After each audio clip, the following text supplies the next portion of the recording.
우리 유치부 우리 선생님들 여러분 축복해 주시고, 또 우리 선생님들 찬양할 때 우리 함께 하나님 앞에 찬송으로 영광 드리면 좋겠습니다.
우리 이 시간 우리 교회학교 유치부 위해서, 또 우리 유치부 섬기는 우리 선생님들을 위해서 우리 한번 기도하겠습니다. 하나님 은혜 주시고 복 주시도록, 하나님께 사랑받았기 때문에 제자들을 사랑할 수 있는, 또 하나님의 진리를 붙잡고 살기 때문에 진리로 다음 세대를 양육할 수 있는 우리 유치부 교사들이 될 수 있도록 우리 한 3분 정도 우리 합심해서 기도하겠습니다. 하늘의 하나님 아버지, 오늘 우리 유치부 선생님들이 하나님 앞에 진실한 마음으로 정성을 준비하여서 기도회를 갖고 찬양을 준비해서 하나님 앞에 영광 돌렸습니다. 찬양의 가사처럼 하나님 귀한 가르침이, 하나님 귀한 배움의 아름다운 공간이 유치부 안에 창조될 수 있도록 주님 도와주옵소서. 사랑과 기도 가운데 진리가 유통되는 아름다운 교육이 이루어지게 하여 주옵소서. 하나님의 교육이 이루어지게 하여 주옵소서.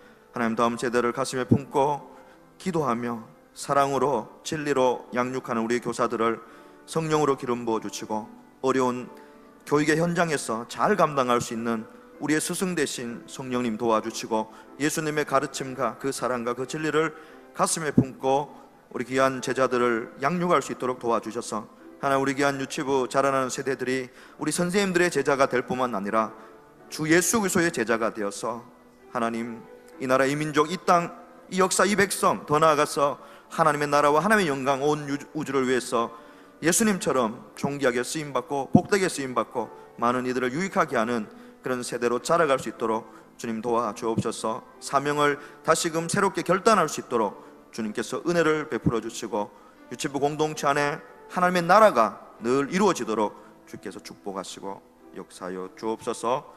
예수님의 이름으로 기도드립니다. 아멘. 하나님의 말씀 우리 한 곳 나누겠습니다. 구약 성경 열왕기상 14장의 말씀입니다. 구약 성경 539쪽 열왕기상 14장 7절 말씀에서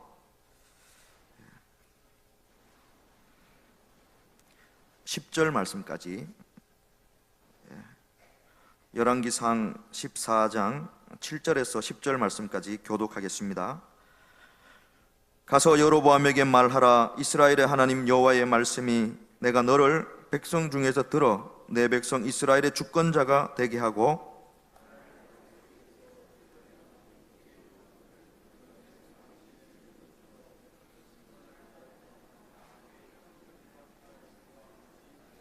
내 이전 사람들보다도 더 악을 행하고 가서 너를 위하여 다른 신을 만들며 우상을 부어 만들어 나를 노엽게 하고 나를 내 등 뒤에 버렸도다.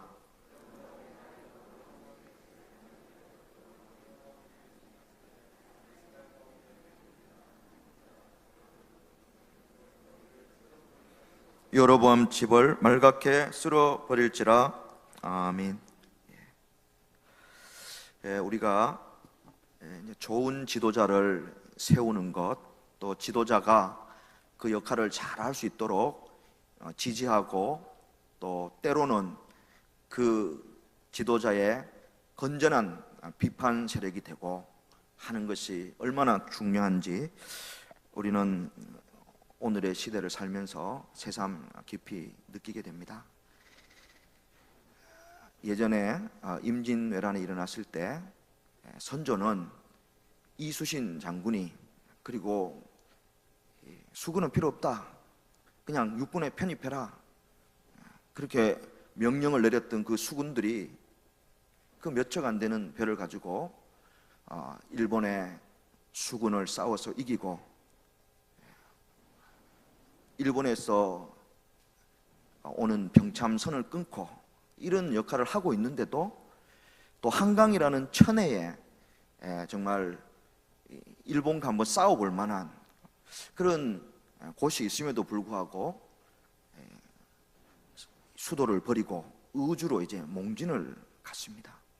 우주로 갔다가 계속해서 일본의 외병들이 쳐들어오면 중국으로 도망가려고 그렇게 한 것입니다. 그래서 그 당시에는 왕이 곧 나라였는데 조선의 주인이 누굽니까? 선조죠. 그런데 그 왕이 버리고 간 왕궁을 서울의 백성들이 불지르고 했잖아요. 그리고 나중에 이 선조가 돌아와서 임진왜란을 승리로 이기고 나서 뭐라고 그랬습니까?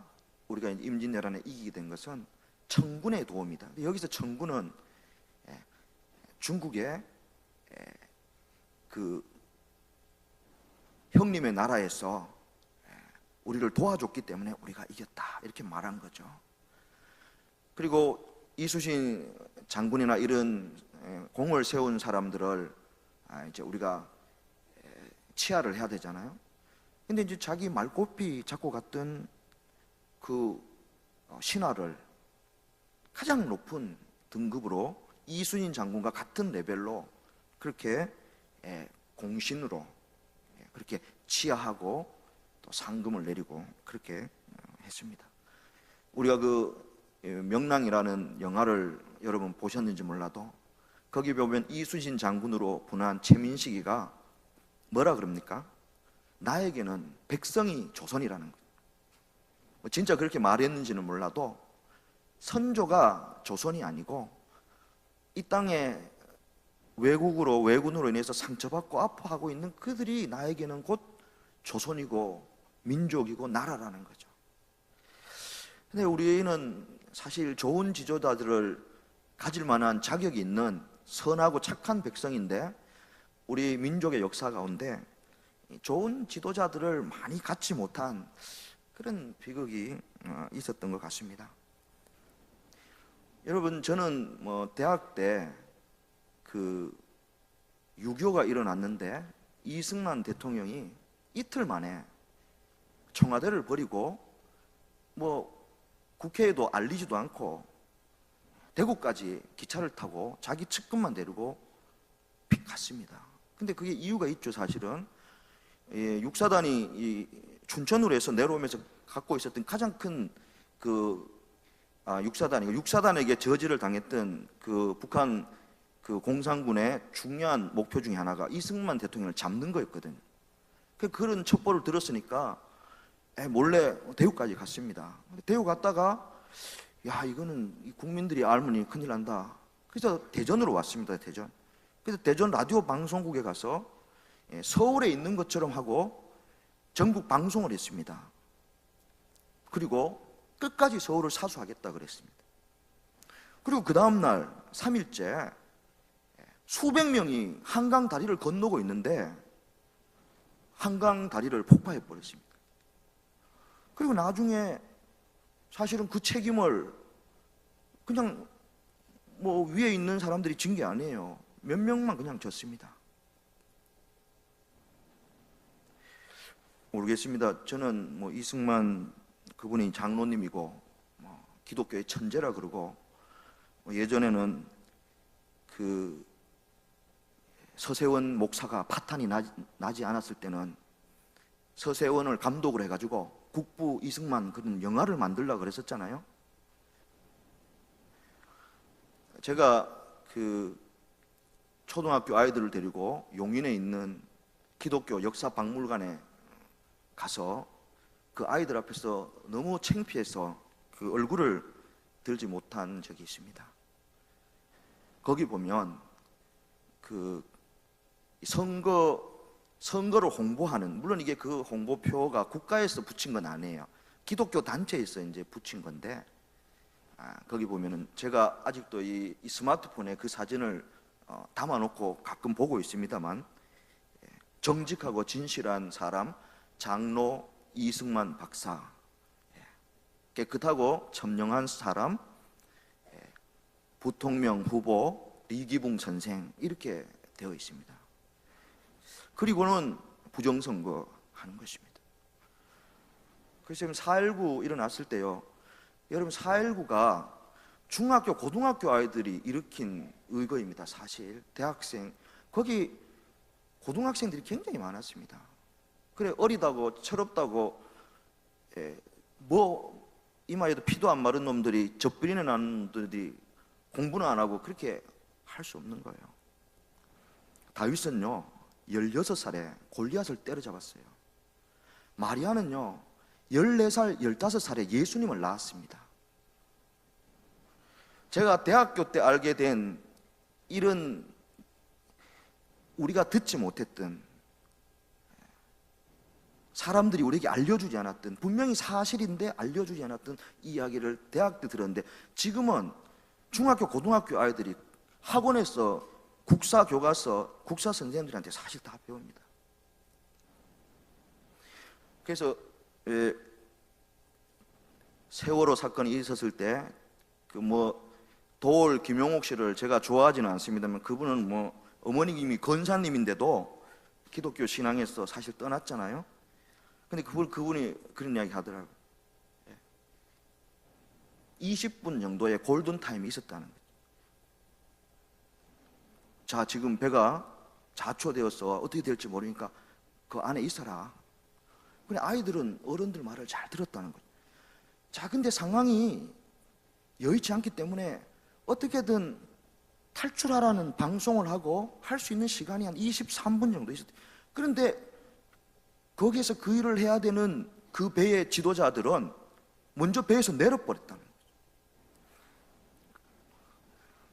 이수진 장군이 그 소수의 수군이 일본의 그 엄청난 수군을 맡고 있는 그때에 우주로 몽진을 간 선조, 백성이 한강 다리를 건너고 있는데 그 다리를 폭파하라고 명령했던 최고 지도자. 그러니까 이제 4.19 일어났을 때 말이죠, 여러분 이승만 박사는, 대통령님은 정동 감리교회 장로님이었습니다. 이기붕 부통령은 정동 감리교회 권사님이었습니다. 그래서 대모대가 정동 감리교회 예배당 불태우려고 그랬어요. 이런 지도자를 배출한 게 예배당이란 교회라는 거예요. 오늘 우리가 갖고 있는 이 시대의 아픔, 좋은 지도자를 우리가 갖지 못했기 때문에 가슴 아파하는데, 그 나라를 잃어버리고 소망이 없었던 시대에 안창호 선생님은 뭐라 그랬습니까? 도산 안창호는 젊은 청년들에게 좋은 지도자를, 정말 본받을 만한 좋은 인격적인 스승들을 갖지 못한 것을 우리가 가슴 아파해야 되지만, 그러나 그보다 더 중요한 것이 네가 좋은 지도자가 되도록 노력해야 된다. 좋은 지도자가 없음을 한탄하느냐? 근데 그보다 더 분발해야 될 것은 네가 이 좋은 지도자가 없는 이 민족의 좋은 지도자가 될 수 있도록 분발해야 된다고, 그렇게 젊은 세대들을 교훈했다고 합니다. 여러분, 우리 이 성경 공부반이 이제 12월에 종강을 하는데 열왕기 상하까지 우리가 공부를 하고 종강을 합니다. 사무엘 상하, 열왕기 상하를 우리가 함께 읽으면서 그 통일왕국 한 112년, 그리고 나라가 남과 북으로 나누어져서 북쪽 나라가 한 209년 정도 존속했습니다. 그리고 그 남쪽 나라는 그 뒤에 한 135년 정도 더 존속했습니다. 근데 이 나라들의 왕들이 어떻게 정치를 하고 하나님 보시기에 어떻게 살았는지를 연대기로 설명하고 있는 이 열왕기 상하를 읽으면서 우리나라를 생각했습니다. 또 우리가 각계 분야의 지도자인데 참 지도자가 중요하다, 그런 생각들을 하게 된 것입니다. 여러분, 북쪽 이스라엘은 19명의 왕이 있었습니다. 그런데 좋은 왕이, 하나님 보시기에 좋은 지도자로서의 왕이 하나도 없었습니다. 그리고 가장 대표적인 왕이 바로 북쪽의 초대 왕이었던 여로보암이라는 인물입니다. 솔로몬의 군대의 신하였는데 방귀를 들고 솔로몬의 아들 때에 10지파를 데리고 북쪽 이스라엘이라는 나라를 세운 것입니다. 그런데 이 여로보암은 오늘 우리가 읽은 이 성경 말씀에 보면 이 여로보암의 아들 아비야라는 아들이, 귀한 아들이 병이 들었는데 여로보암 보고 하나님께서 다윗 왕과 12지파 중에 10개를 찢어갖고 너에게 주겠다고 예언했던 이 실로에 있는 이 아이야에게 자기 부인을 변장해갖고 가서 우리 아들 어떻게 되겠냐, 이 병에서 낫겠냐 한번 물어보라 그럽니다. 그런데 하나님이 아이야 선지자에게 여로보암의 부인이 변장해갖고 오는데 그 집에 저주의 예언을 하라 그럽니다. 근데 그 내용이 뭐냐면은 하나님이 여로보암에게 다윗의 집에서, 다윗의 집이 12개인데 그 중에 2개 남겨놓고 그 10개를 떼갖고 너에게 줬는데 너는 그 나라의 지도자로서 백성들의 모범이 되지 못하고 나를 떠나서 범죄하고 더 나아가서 그로 말미암아 이 북쪽 이스라엘이 이제 망하는 길로 간다, 그 이야기를 한 것입니다. 그 여기 보면은 뭐라 그랬습니까? 여러분 거기 9절 말씀에 보면 이 여로보암은 여로보암 이전 사람들보다도 더 악을 행하고 가서 너를 위하여 다른 신을 만들며 우상을 부어 만들어 나를 노엽게 하고 나를 내 등 뒤에 버렸다. 하나님이 여로보암을 한 나라의 지도자로 세워주셨는데 그 지도자가 하나님을 등 뒤로 버렸다. 그러니까 하나님이 안중에 없이 다스렸다는 것입니다. 그리고 우상 숭배를 했습니다. 이스라엘 사람들이 예루살렘 성전에 1년에 3번씩 가서 하나님 얼굴을 뵈야 되니까 예루살렘에 가잖아요. 그러면은 영향을 받잖아요. 그러니까 가지 못하도록 하기 위해서 북쪽의 단과 그 경계인 베델에 금송아지를 만들어서 예루살렘 가지 마, 솔로몬 성전에 갈 필요 없어, 여기 제단에서 제사를 지내면 된다. 그래서 이 금송아지 우상 숭배를 온통 북쪽 이스라엘 모든 백성들에게 퍼뜨렸다는 것입니다. 그로 말미암아 지도자와 모든 백성이 하나님을 떠나고 배교하고 하나님의 심판을 받게 되었다는 것입니다. 여러분, 우리가 열왕기 상하를 읽어보면 몇 가지 원리가 있는데요, 이런 이야기를 하나님은 하십니다. 사람은 하나님의 도우심을 의식적으로 의지하지 않고서는 자기 자신과 자기 가정과 자기가 속한 공동체를 올바로 다스릴 수 없다. 또 왕들은 하나님의 뜻에 대한 집행자로서 큰 책임을 지는데, 왜냐하면 그 나라의 상황은 그들의 하나님에 대한 충성도에 크게 달려있기 때문이라고 말합니다. 그리고 세 번째는, 실상은 북쪽에 19명 왕 다 나쁜 왕이었어요. 남쪽에는 왕이 20명 있었거든요. 20명 있었는데 그 중에 8명 정도 왕이 착한 왕이었어요. 상대적으로 좀 선하고 그래도 하나님을 두려워하고 정도의 차이는 있었지만, 그럼에도 불구하고 남쪽도 북쪽이 같은 멸망의 길로 가게 됩니다. 그런데 이 열왕기 상하를 읽어보면 왕들은 사실은 백성 전체의 모습에 대한 하나의 신뢰였다는 것입니다.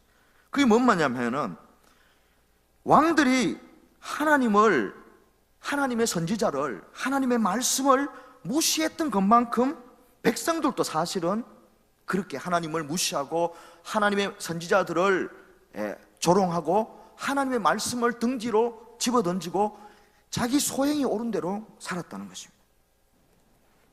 그리고 이 열왕기 상하가 우리에게 주는 마지막 교훈은, 하나님의 말씀을 지키는 것은 축복을 가져오지만 하나님의 말씀을 떠나고 하나님을 등 뒤로 집어 던져버리는 것은 하나님의 심판이라는 응분의 대가를 초래한다는 것입니다.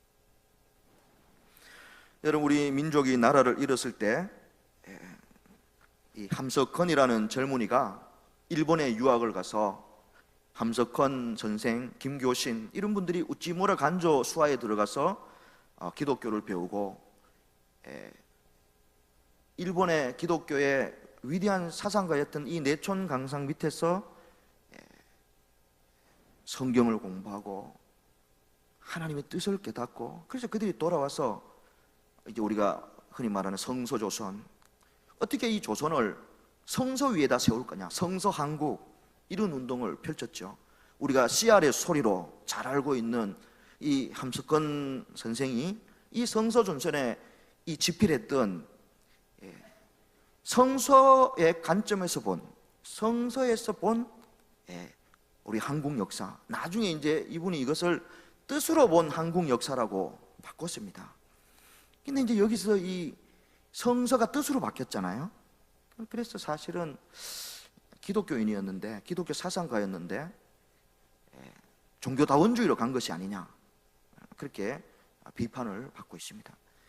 근데 어쨌든 이 함석헌 선생이나 김교신 목사나 이런 분들이 우리 한국을 성경의 말씀에 위에 세우려고 했던, 그래서 우리가 젊었을 때 이 성서한국 그 책들을 찾아 읽고 뜻으로 본 한국 역사 이런 것들을 읽어보면 밤을 새워서 읽었습니다. 하나님께서 왜 우리 민족에 고난을 줬느냐, 고난 가운데 우리가 정결하여지고 하나님의 뜻을 깨닫고 준비되어서 이 온 지구촌을 섬기도록 하기 위해서 하나님이 우리가 감당하기 어려운 이런 고난을 주고 계시다는 것이죠. 근데 여러분, 그분이 그 사람을 그대는 가졌는가라는 시를 썼잖아요, 함석헌 선생이. 그래서 우리가 학생들을 가르치면서 너희들도 너희 인생에 그런 사람을 꼭 한 명은 가져라, 그렇게 우리가 소개하고 그랬는데, 말리길 떠난 날 처자를 내맡기고 마음 놓고 갈 사람, 그 사람을 그대는 가졌는가. 근데 거기 제일 마지막 보면은 이런 이야기가 있죠. 온 세상의 찬성보다는 아니하며 머리 흔들 그 한 얼굴 때문에 알뜰한 유혹을 물리치는 그 한 사람을 그대는 가졌는가라는 그런 식구가 있습니다. 모든 사람이 다 찬성하는데 자기의 생명 같은 친구는 그렇게 하면 안 된다 그런다는 거예요. 그래서 자기가 유혹을 물리치고 그 친구의 겉면과 충고를 따라간다는 거죠. 여러분, 오늘 여기 성경 말씀에 보면 여로보암과 반대되는 길을 걸었던 하나님께서 기뻐하셨던 사람 다윗이 있잖아요. 다윗은 모든 사람이 다 찬성해도 하나님이 아니 그러면 그 하나님께서 기뻐하시는 길을 걸었던 사람이죠. 물론 다윗도 삶에 문제가 있었지만 적어도 하나님을 섬김에 있어서는 다윗은 마음을 오로지 하고 한결같다. 그래서 성경은 다윗을 표현할 때 뭐라 그럽니까? 하나님의 마음에 합한 사람. 100% 합하지 않았기 때문에 그렇게 말하지 못하더라 그래도 하나님의 마음에 합한 삶을 살기 위해서 부단히 노력했던 사람이 다윗이라는 거죠. 오늘날 그 누구도 그 다윗에 대한 평가에는 반론을 제기할 수 없는 것입니다. 근데 그 아니 하고 고개 흔드는 분을 다윗은 누구로 생각했다는 거예요? 하나님을 생각해요. 하나님.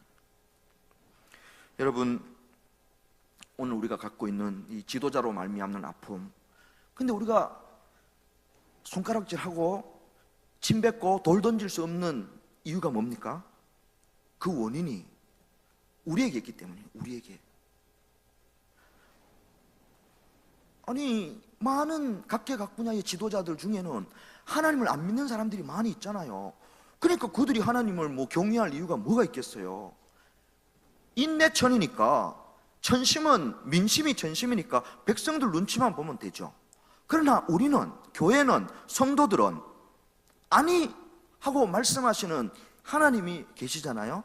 하나님의 나라는 성령 안에 있는 의와 평강과 희락의 나라인데, 하나님은 우리의 왕이신데 그 하나님을 왕으로 삼고 있는 우리가 우리 안에 하나님의 나라, 의의 나라, 평강의 나라, 아모스가 그렇게 외쳤던 정의가 물처럼, 공의가 강처럼 흐르는 그 나라가 이 한반도에는 없을지라도 예수를 주로 고백하고 하나님을 왕으로 섬기는 내 마음속에는 이루어져 가야 되지 않겠어요?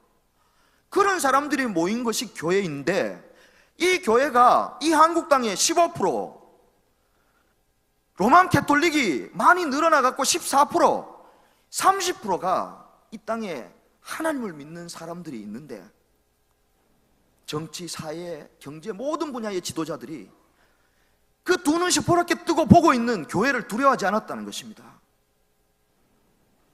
거짓말하는 것은, 거짓은 거짓의 아비는 사탄이기 때문에 거짓말하는 것은 사탄의 자식이다. 그렇기 때문에 정직하게 사는 교회가 두 눈 시퍼렇게 뜨고 정치, 사회, 각계각 분야의 지도자들이 어떻게 하는지를 지켜보고 있는데 그들은 교회를 두려워하지 않았다는 것입니다. 우리가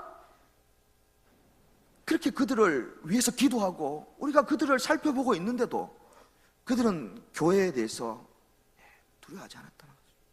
그게 무슨 말입니까? 세상이 교회를 무시했다는 말입니다.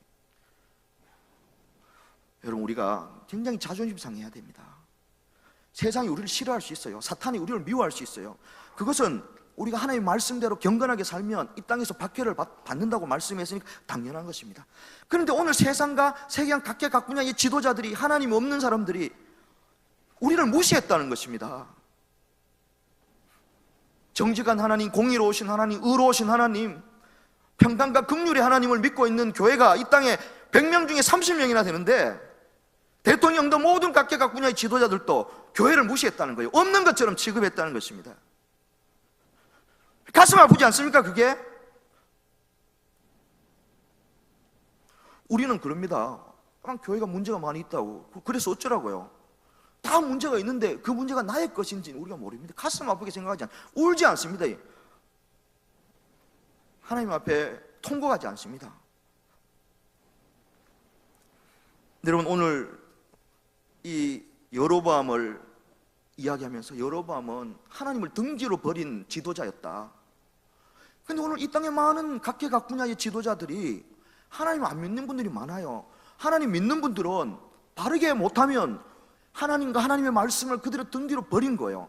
근데 그보다 더 심각한 것은 뭐냐면 이 땅에 하나님의 말씀을 따라 산다고 그 속에 의와 평강과 희락이 하나님의 나라를 가꾸어 가면서 산다고 성령의 다스림 가운데 살아가고 있다는 성도와 교회들이 있는데도 세상이 그 눈치를 안 본다는 것입니다. 그게 뭡니까? 우리가 있으나 마나한 존재라는 것입니다. 오늘 이 땅의 교회와 성도들이 있으나 마나한 존재라는 것입니다.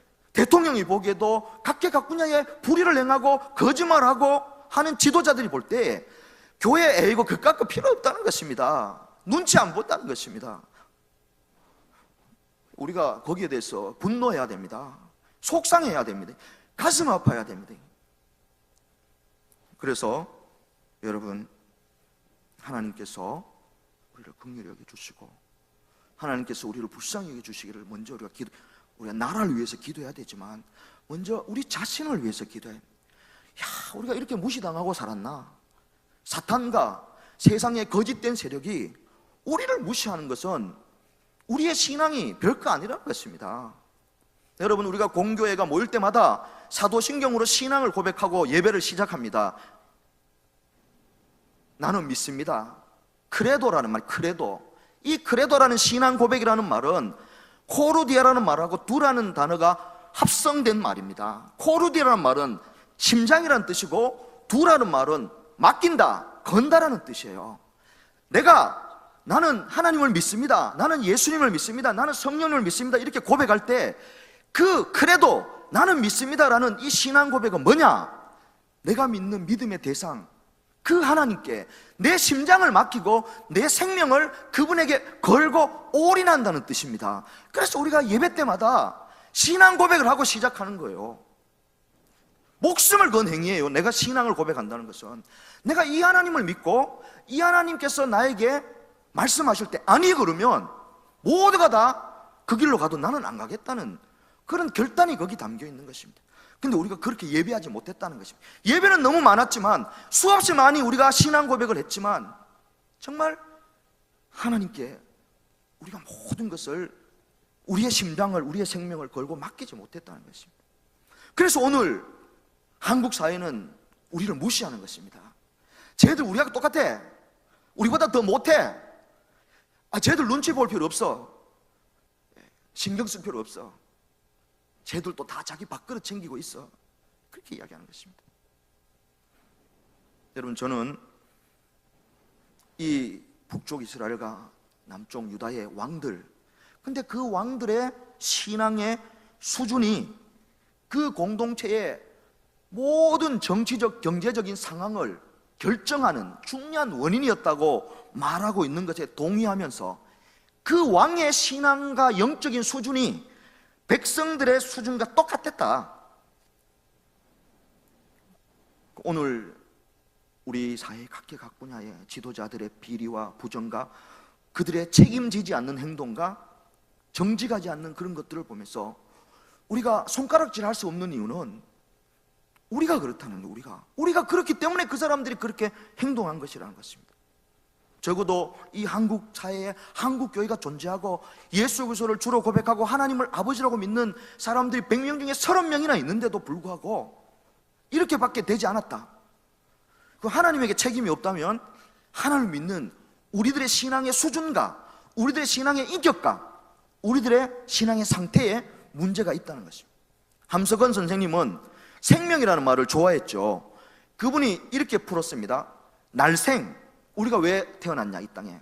명, 하나님의 명령, 하나님이 우리에게 주신 명령이 있기 때문에 그 명령을 수행하기 위해서 우리가 생명을 가지고 이 땅을 살고 있다고 그랬습니다.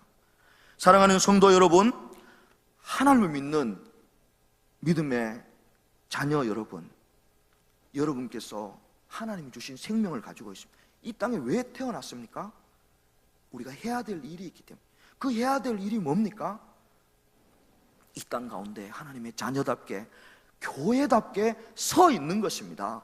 그래서 우리가 큰 소리 치지 않아도 하나님을 알지 못하는 이들이 하나님을 두려워하는 교회를 보고 교회의 눈치를 보고 정직하고 진실하고 성실한 교회 공동체가 우리가 이렇게 하는 것을 기뻐하지 않는구나. 우리가 우리의 계획을 접어야 되겠다. 이런 수준까지 우리가 나아가지 못한다면 함석헌 선생이 그렇게 말했던 뜻으로 풀어본 한국 역사, 이 한국 우리 민족이 고난 가운데 새로워져서 정결하여져서 담대해지고 영적인 체력을 가져서 오늘 이 역사를 섬길 거다. 그것은 꿈 같은 이야기라는 거죠. 우리 다음 세대들이 안창호 선생님이 말씀하신 것이 지도자가 없는 것을 안타까워하냐? 그래, 맞아, 미안하다. 그런데 네가 정말 말씀 안에서 새로워져서 하나님 정말 잘 섬기고 예수님 정말 잘 배워서 그런 지도자가 네가 좀 되어달라. 우리가 그렇게 그렇게 우리가 제자들을 가르칠 수 없다는 것입니다. 사랑하는 여러분, 말씀을 맺고자 합니다.